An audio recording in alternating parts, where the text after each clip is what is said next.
for the murder of a colonial citizen, Schoolmaster Sable. Pedro Wakao will be dragged around the execution site by horse. Then his hands will be chopped off and his head crushed with a big hammer. Louis Mercier, you will be hanged by the neck until dead. The slave known as Tula of the Knip plantation will be put on 2 crossed poles, and all of his bones should be broken from the feet up. His face will be burned, then his head cut off and placed on a stake.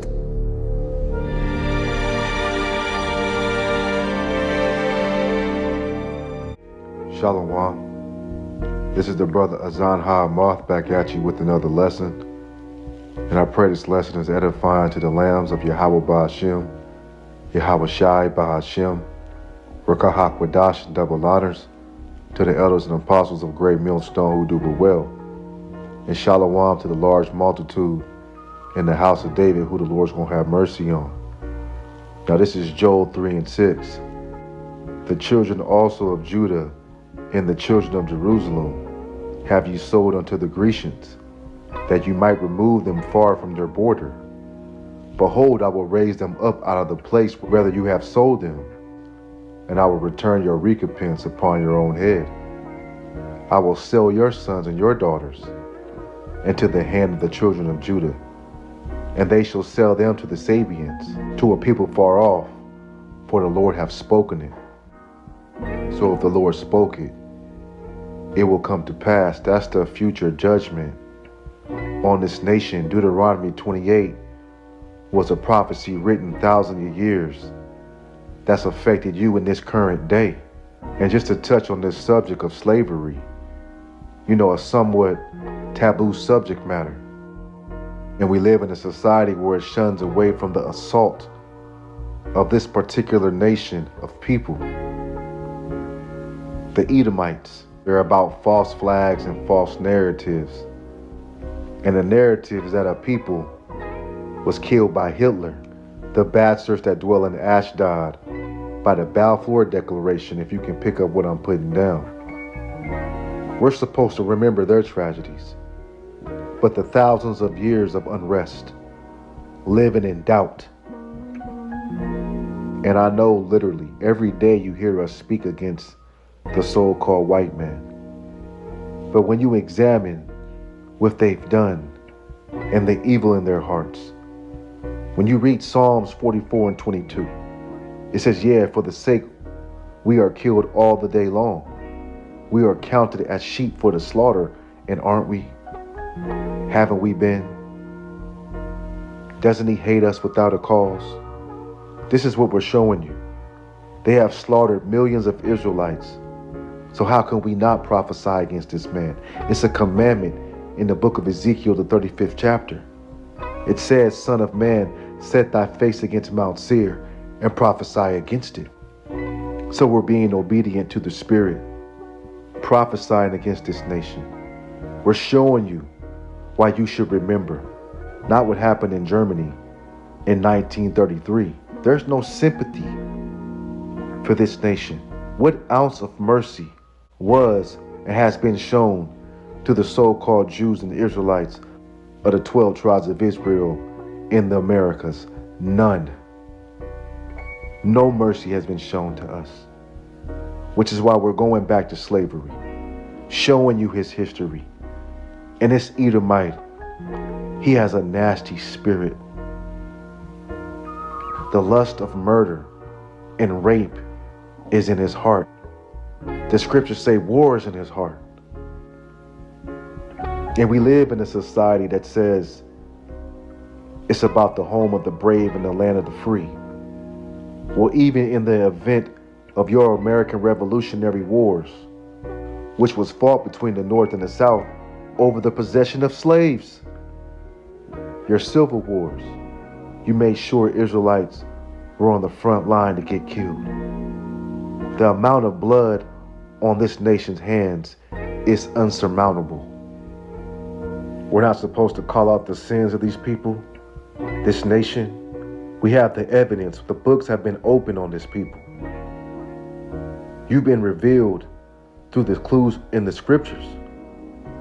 Not only that, your faces, the records, the history, and prophecy is against you. You celebrate your murderers, your debaucherous devils in the past that ruled over Jake by putting up statues. These people who were showing you, this is their history. This is what they've done. And speaking of debaucherous devils, why is there a Columbus Day? What was so brave about colonialism, rape, free labor, and murder? What was so great about that?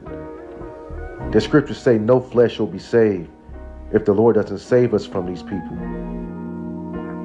The Northern Kingdom, our brothers, for over 2,000 years, they was already established, living off the land, thriving on natural resources and what the Lord provided. And then what happened?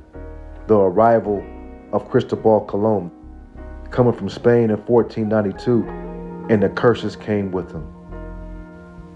Everything we're showing you is proof that we are the people of the Bible, that we are the people of the curses, right? Because Columbus befriended the Taínos and then enslaved them, gained their trust, and then put them in slavery, right?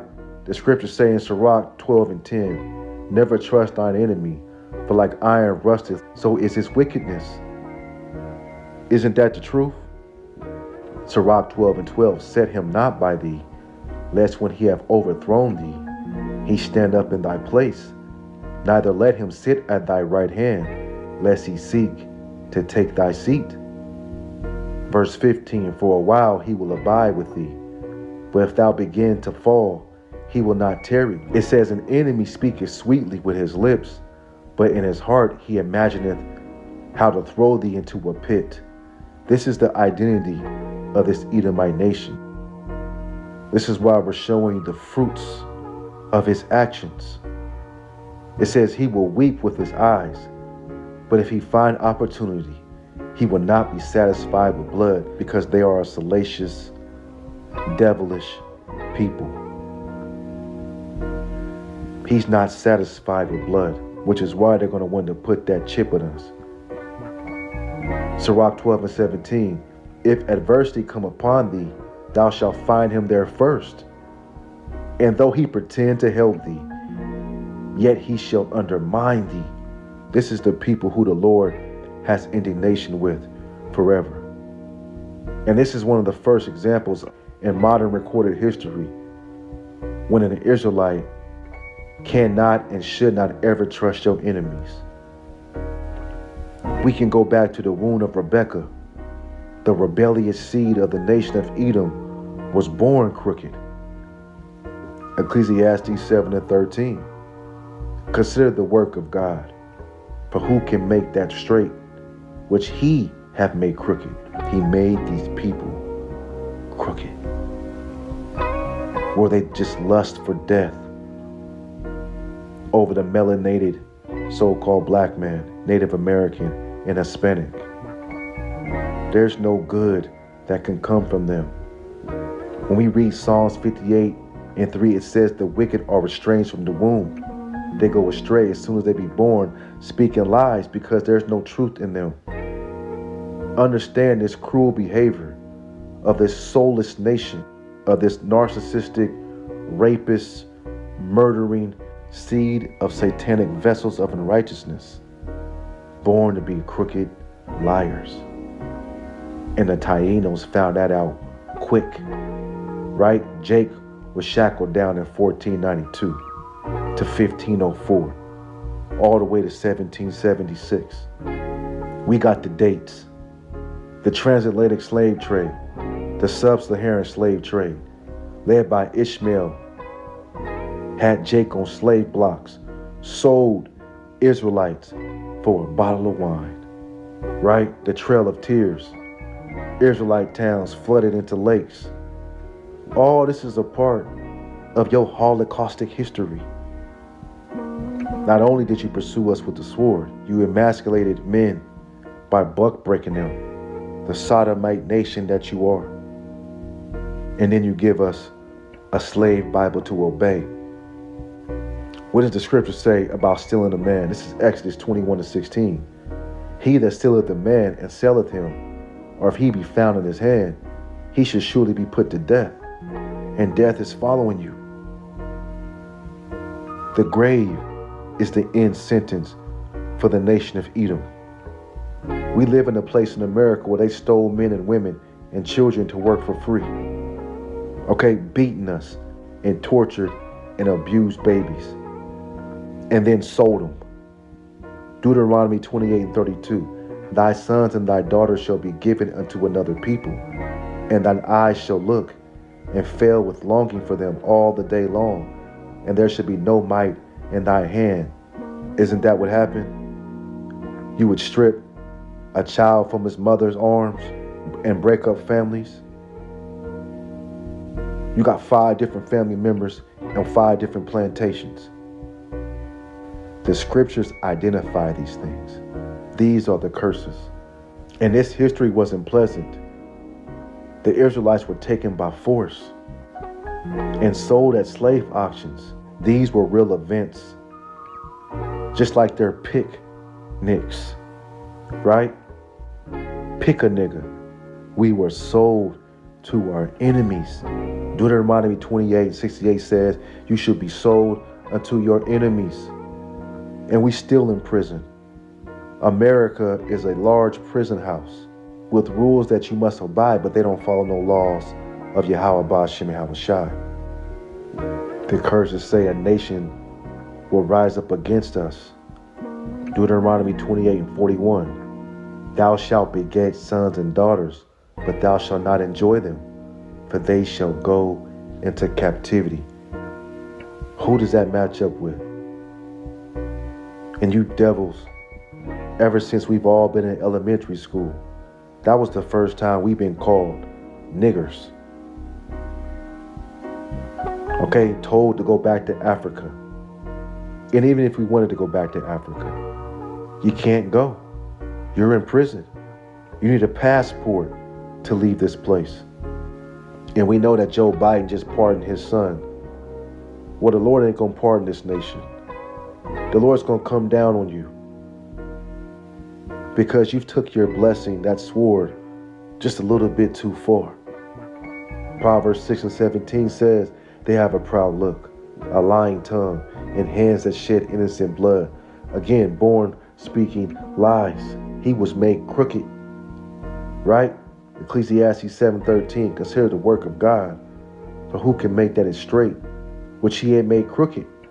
Right, made crooked means they can't be straightened. Their hearts have devised mischief. This is mischief that we're showing you. And this is going all the way back when America was established, coming out of the 13 British colonies. And the Most High picked the perfect nation to conquer us. Look at the 2/3, they're absolutely gone, destroyed. Isaiah 59:3 says, for your hands are defiled with blood, and your fingers with iniquity. Your lips have spoken lies.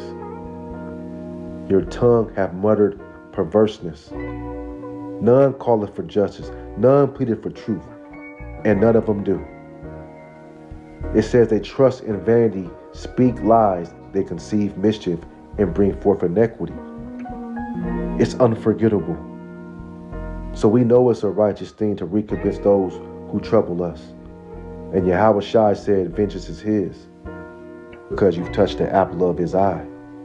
And we can't wait till he comes down with that judgment. And I'll leave it there. I give all honor and glory to YAHAWAH, BAHASHAM, YAHAWASHI, BAHASHAM, YAHAWAH. This is the brother Azan Ha. I pray this lesson was edifying. Wow, Baba Bull. Shalom.